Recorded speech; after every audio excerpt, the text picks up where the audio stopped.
दोस्तों, आप सभी का हमारे चैनल पर हार्दिक स्वागत है। अगर आप सबको हमारी कहानियाँ अच्छी लगें, तो प्लीज़ चैनल को लाइक, शेयर और सब्सक्राइब करना ना भूलें।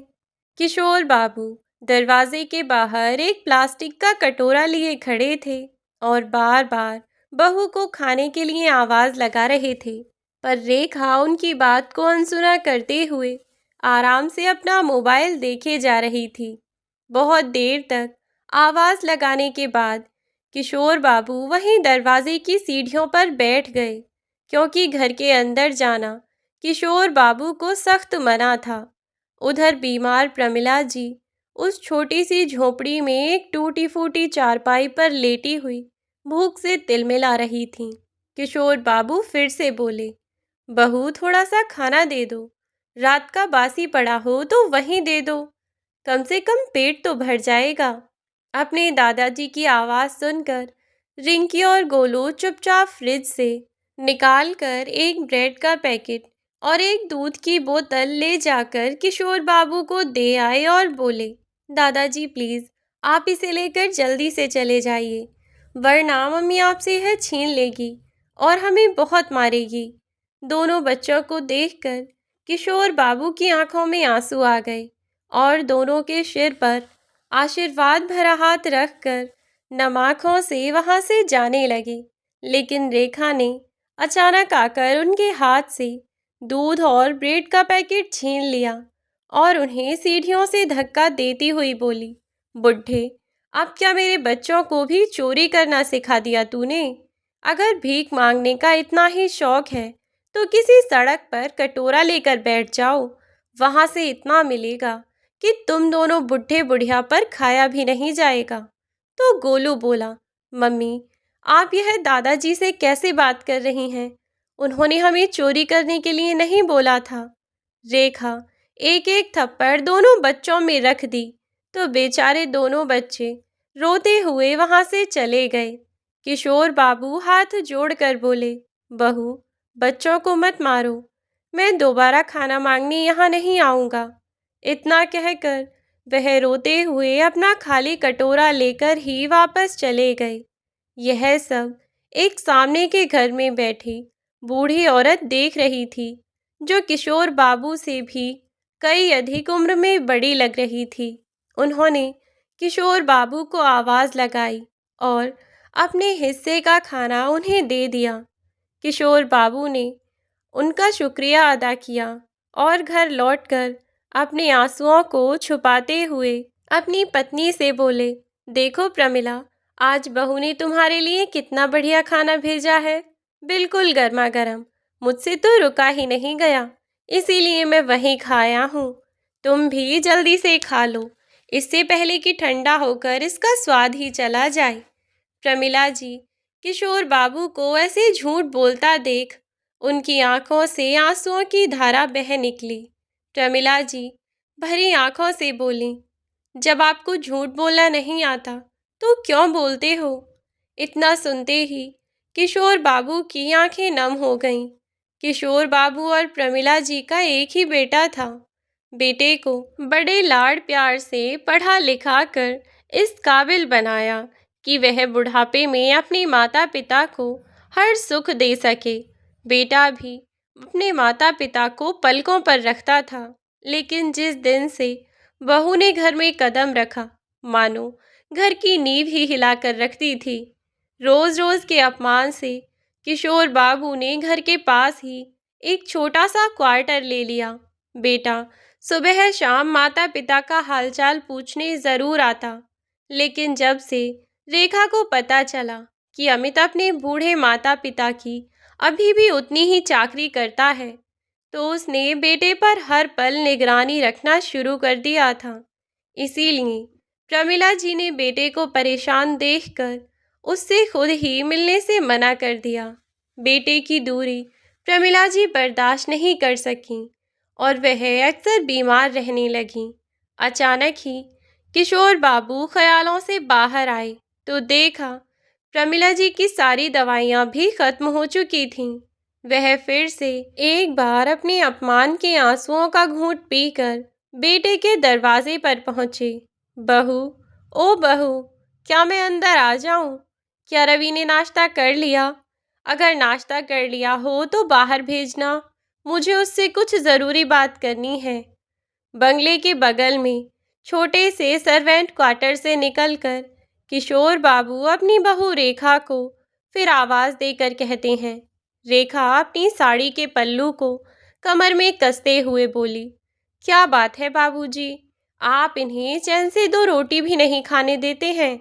आप जानते हैं सुबह में कितनी जल्दी मची रहती है इन्हें। दफ्तर भी जाना है, बच्चों को मुझे स्कूल भी भेजना है। इसी बीच में आपको भी सारी बातें करनी होती हैं। आप सुधरेंगे नहीं। बताइए क्या कहना है? किशोर बाबू बोले, बहू, मुझे रवि से कुछ कहना है।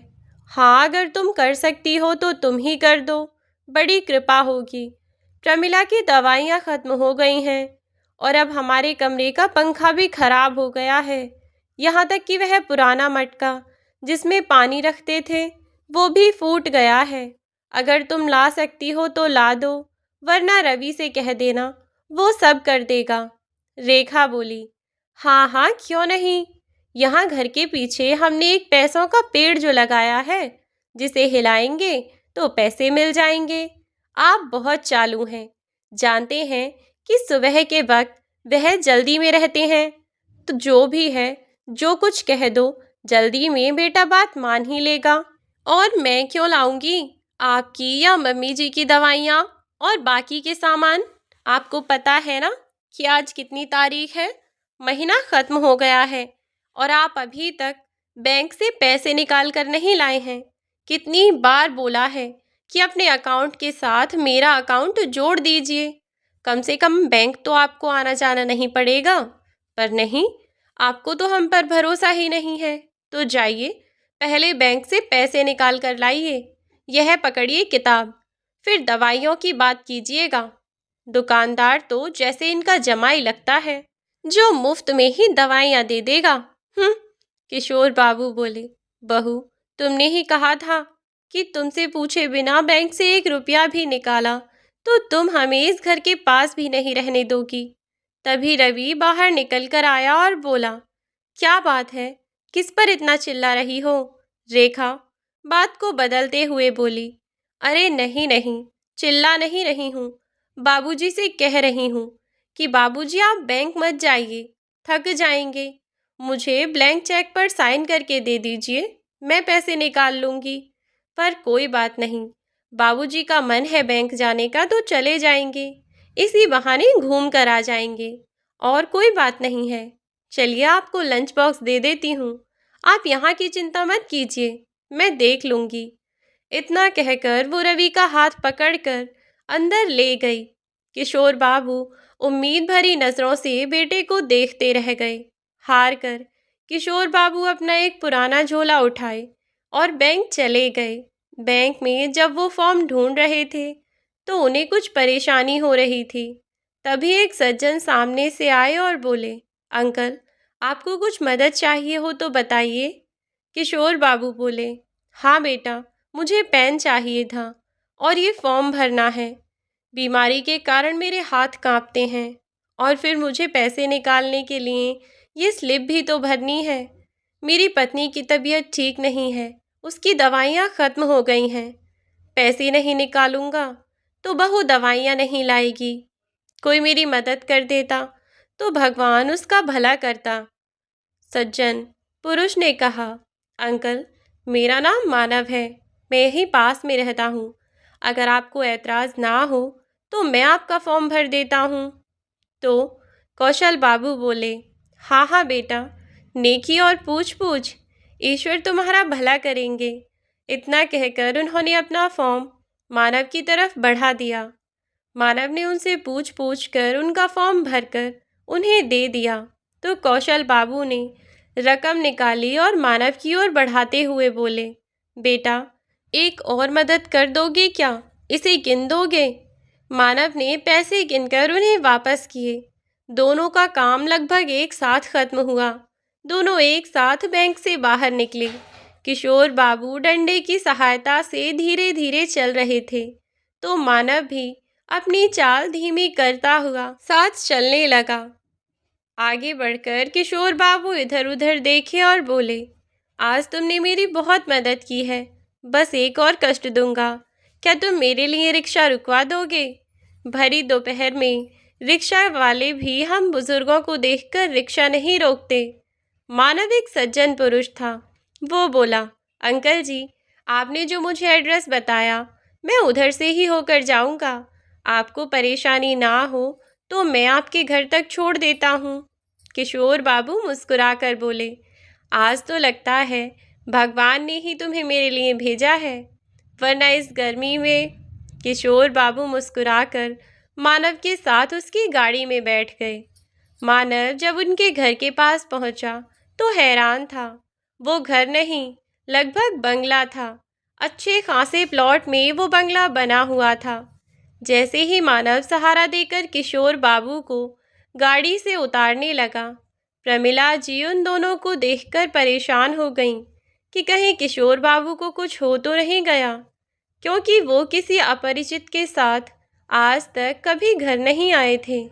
मानव को हैरानी हुई कि कौशल बाबू सामने के गेट से बंगले में नहीं गए, बल्कि बगल वाले सर्वेंट क्वार्टर की ओर बढ़ने लगे, जहां एक वृद्ध महिला खड़ी चिंता से उन्हें निहार रही थी। कौशल बाबू आगे बढ़कर बोले, अरे प्रमिला, तुम चिंता क्यों करती हो? मैं बिल्कुल ठीक हूँ। ये बेचारा भला मानुस तो मुझे घर तक छोड़ने आया है, इसे क्या पानी भी नहीं पिलाओगी? तो प्रमिला जी बोली, आओ बेटा आओ, बाहर क्यों खड़े हो? बाहर बहुत गर्मी है, अंदर आ जाओ, थोड़ी पंखे की हवा ले लो, मैं तुम्हें पानी पिलाती हूँ। तभी रेखा को बगल के कमरे से कुछ आवाज़ आई तो वो दंदनाती हुई अपने कमरे से निकल वहाँ गई और बोली, ये कौन है? अरे आप हमारे घर में ऐसे कैसे घुस आए? बाबूजी किसी को भी घर में आने दे देते हैं, पता चला कोई चोर डकैत हुआ तो? किशोर बाबू मुश्किल से खड़े हुए और बोले, बहू क्या कह रही हो ये तो भगवान का भेजा हुआ एक दूत है और तुम इसे चोर डाकू कह रही हो। इस बेचारे ने मेरी बैंक में कितनी मदद की है पता है? मेरा फॉर्म भरा, मेरे पैसे गिन कर दिए, और तुम इसे चोर कह रही हो? तो रेखा बोली, क्या इसने फॉर्म भरा और पैसे भी गिने? तब तो ज़रूर इसने ज़्यादा पैसे भर दिए होंगे और पैसे निकालकर कम पैसे आपको दे दिए। दीजिए मुझे, दीजिए पैसे, मैं गिनती हूँ कितने पैसे हैं। कितनी बार बोला है कि मुझे बता दिया करो, पर नहीं, अपनी बहू पर भरोसा नहीं है, किसी अनजान और अपरिचित इंसान पर भरोसा कर लेते हैं। न जाने इस घर का क्या होगा। ये घर तो भगवान भरोसे ही चल रहा है। और आप, ए मिस्टर, आप क्या खड़े खड़े सुन रहे हैं? निकलिए मेरे घर से। जितनी मदद करनी थी आपने कर दी, अब हमें और मदद नहीं चाहिए। मानव आश्चर्य से किशोर बाबू को देखने लगा और बोला, अंकल जी, मैं चलता हूँ, मैं यहीं पास में रहता हूँ। मेरे घर का नंबर E3/76 है। जब कभी आपको मेरी मदद की ज़रूरत हो तो चले आइएगा। और आप बहन जी, अपनी वाणी को थोड़ा मधुर बनाइए, क्योंकि यही आदत रह जाएगी तो बुढ़ापे में बहुत कष्ट होगा।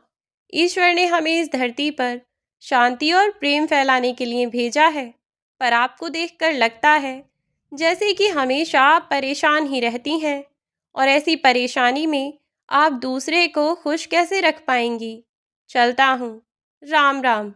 इतना कहकर मानव वहाँ से चला गया। फिर क्या था, उसके जाते ही रेखा ने किशोर बाबू और प्रमिला जी को खूब खरी खोटी सुनानी शुरू कर दी और बोली, यही आदत रही तो एक दिन आप दोनों को घर से बाहर निकाल दूंगी।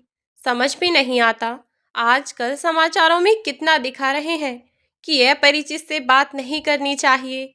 आप तो घर में बुलाने लगे, जिसे जानते नहीं उससे बड़े प्यार से बात कर रहे थे। इतने प्यार से तो कभी अपने बेटे से भी बात नहीं करते हैं आप लोग।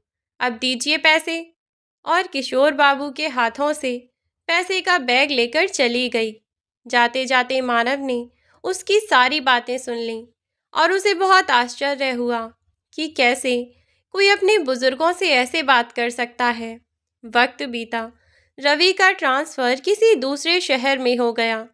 बच्चे 10वीं और 12वीं कक्षा में थे, जिसकी वजह से रेखा ने उसी शहर में रहने का फैसला किया, क्योंकि वहाँ घर था।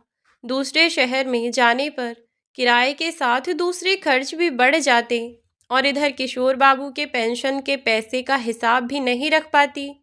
2 महीने नहीं हुए कि रेखा के दिमाग में एक चाल चली और उसने ज़बरदस्ती किशोर बाबू के अकाउंट के साथ अपना अकाउंट भी जुड़वा दिया और बैंक के ब्लैंक चेक पर किशोर बाबू के दस्तखत करवा लिए, ये कहकर कि अब आप आराम से घर में रहिए, बाहर का काम मैं कर लूँगी। जैसे ही किशोर बाबू ने दस्तखत किए, वैसे ही एक रोज़ रेखा ने उन दोनों से कहा कि बहुत दिनों से आप लोग घर से बाहर कहीं घूमने नहीं निकले हैं, तो चलिए आज आपको भगवान के दर्शन करवा कर लाती हूँ। कुछ देर में उसने एक टैक्सी बुलवाई। दोनों को टैक्सी पर ये कहकर बैठाया कि हम भगवान के घर दर्शन के लिए चल रहे हैं। करीब 3-4 घंटे बाद शहर के आखिरी छोर पर जब गाड़ी रुकी तो आसपास ज़्यादा कुछ नहीं था। सामने एक आश्रम जैसा बना हुआ था, जहाँ कुछ वृद्ध लोग इकट्ठे होकर बैठे थे, तो कुछ लोग उदास भी थे। किशोर बाबू बोले, बहू, ये कौन सा भगवान का घर है जहाँ हमें लेकर आई हो? तो रेखा बोली, ये नया मंदिर बना है। यहाँ दूर दूर से वृद्ध लोग अपने कष्ट सुनाने आते हैं और सबसे बड़ी बात, अपने कष्ट का निवारण भी पाते हैं। मैंने सोचा कि मैंने आज तक आप लोगों के लिए कुछ अच्छा तो नहीं कर पाई मैं, पर यहाँ लाकर मैं अपनी गलती को थोड़ा सुधार तो सकती हूँ ना। तो आप लोगों को मैं यहाँ ले आई। आप लोगों का तो पता नहीं, पर मेरे दुखों का तो आज निवारण ज़रूर हो जाएगा, इतना मुझे विश्वास है। इतना कहते हुए उसके चेहरे पर एक कुटिल हंसी थी। रेखा ने गाड़ी वाले को कुछ पैसे देकर वहां रुकने के लिए कहा और किशोर बाबू और प्रमिला जी को अंदर लेकर गई। उस समय सब लोग कृष्ण के ध्यान में लगे थे। रेखा ने कहा, आप सब दोनों भी सब यहाँ बैठ जाइए, तब तक मैं मंदिर में कुछ दान करके आती हूँ। दोनों सबके साथ भजन में लग गए और रेखा उनका सामान मैनेजर को देकर वहां से रफू चक्कर हो गई। थोड़ी देर बाद प्रमिला जी किशोर बाबू से बोली, सुनो जी, बहू को गए हुए बहुत देर हो गई, क्या दान पेटी में पैसे डालने में इतनी देर लगती है? तभी एक सज्जन 2 बैग लेकर आए और बोले, वो जो महिला आप लोगों के साथ आई थी, आप दोनों का सामान देकर चली गई हैं। चलिए आप दोनों को आपका कमरा दिखा देता हूँ। किशोर बाबू बोले, हमारा सामान? और हम क्यों यहाँ रहेंगे? ये तो मंदिर है ना। तो वो व्यक्ति हंसता हुआ बोला, हाँ हाँ बाबूजी, ये भी कह सकते हैं आप कि मंदिर है। हम तो इसे भगवान का घर ही कहते हैं, क्योंकि यहाँ आप जैसे माता पिता आश्रय लेने आते हैं। पर ये मंदिर नहीं, वृद्धाश्रम है, वृद्धाश्रम। शब्द सुनकर दोनों के कान खड़े हो गए। किशोर बाबू को समझते देर नहीं लगी कि उनकी बहू ने उनके साथ छल किया है। वृद्धाश्रम को भगवान का घर बताकर उन्हें छला और उन्हें वहां छोड़कर चली गई। प्रमिला जी का रो रो कर बुरा हाल हो गया, पर किशोर बाबू बोले, प्रमिला, तुम ये सोचो कि हमारी बहू ने अपने जीवन में बहुत ही बुरे काम किए, पर एक तो अच्छा काम किया कि हमें हमारे उस नर्क जैसे घर से निकालकर यहाँ अपने जैसे दुखियारों के बीच में छोड़ गई। जब वो हमारी वहाँ सुनती नहीं थी, 2 रोटी देने में भी इतनी गालियाँ देती थी, तो इससे अच्छा तो हम यहाँ रह लें। मैं तो उसे ढेरों आशीर्वाद दूंगा कि कुछ तो हमारे लिए अच्छा किया। चलो अब आंसू पोंछो और भगवान की मर्जी समझकर इसे ही भगवान का घर समझ लो। चलो भाई, ले चलो। इतना कहकर वो प्रमिला जी को सहारा दिए और अपनी नई मंजिल की ओर चल दिए। समय बीतने लगा। इधर रवि जब लौटकर आया तो रेखा रो रो कर बोली, बाबूजी, माँ के साथ अपना सामान समेटकर एक दिन बोले कि हम तीर्थ यात्रा पर जा रहे हैं। जब मैंने रोका तो बोले कि मैं अपनी मर्जी का मालिक हूँ, अब मैं भगवान की शरण में ही रहूँगा और जब मर्जी होगी तभी लौट कर आऊँगा, और जब तक मैं ना आऊँ मुझे ढूंढने की कोशिश मत करना। बेटा भी कैसा था जो पत्नी की बातों में आ गया और मान लिया कि उसके माता पिता उसे बिना कुछ बताए चले गए। इधर प्रमिला जी के बेटे की याद में उनकी हालत बिगड़ गई और एक दिन उनकी मृत्यु हो गई। अब किशोर बाबू, जो कभी किसी पर बोझ नहीं बनना चाहते थे, एक रोज़ उन्होंने बैंक में फ़ोन करके अपने महीने की पेंशन की बात की तो बैंक वाले ने बोला कि आपके पैसे तो आपकी बहू निकाल कर ले गई। किशोर बाबू चुप हो गए। वो वृद्धाश्रम में भी किसी पर बोझ नहीं बनना चाहते थे, तो वृद्धाश्रम के छोटे मोटे काम करते रहते थे। एक रोज़ आश्रम के काम से वो बाजार निकले। वहीं उनकी मुलाकात मानव से हुई। मानव ने जब अपना परिचय दिया तो उन्हें सब याद आ गया। मानव को देखते ही किशोर बाबू की आंखें भर आईं और उन्होंने सारी घटना मानव के सामने रख दी। मानव ने कहा, अंकल, मैं तो कहकर आया था कि आपको जब भी मदद की ज़रूरत होगी तो मुझसे कहना, पर आप चिंता मत करो, मैं आपको न्याय दिलवाऊंगा। मैं पेशे से एक वकील हूँ और आपके साथ मैं कभी अन्याय नहीं होने दूंगा। इतना कहकर मानव उनके साथ वृद्धाश्रम गया और सारी घटना उन लोगों को बताई और बेटे बहू के खिलाफ एक फाइल तैयार करके पुलिस स्टेशन में फ्रॉड करने का केस दर्ज किया। जब रवि को नोटिस मिला तो वो हैरान रह गया और मानव से संपर्क किया। मानव उसके घर आया और सारी बात बताई तो रवि ने रेखा को एक जोर का थप्पड़ लगाया और बोला, तुम कितनी गिरी हुई औरत हो। मेरे माँ बाप ने तुम पर भरोसा किया और तुम उन्हें भगवान का घर कहकर वृद्धाश्रम छोड़ आई और यहाँ उनकी पेंशन के पैसे निकालती रहीं। सोचो, कल को तुम्हारे दोनों बेटे जो तुम्हारे साथ ऐसा करें तो तुम्हें कैसा महसूस होगा। अरे, मानव जी तो अनजान होकर मेरे माँ बाप की मदद कर रहे हैं और तुमने उनकी ऐसी हालत कर दी। छी, तुम्हारी वजह से मैं अपनी माँ का अंतिम दर्शन भी नहीं कर पाया। अब तुम मेरे साथ नहीं रह सकती। मैं तुम्हारे साथ कोई संबंध नहीं रखना चाहता। चली जाओ मेरे घर से।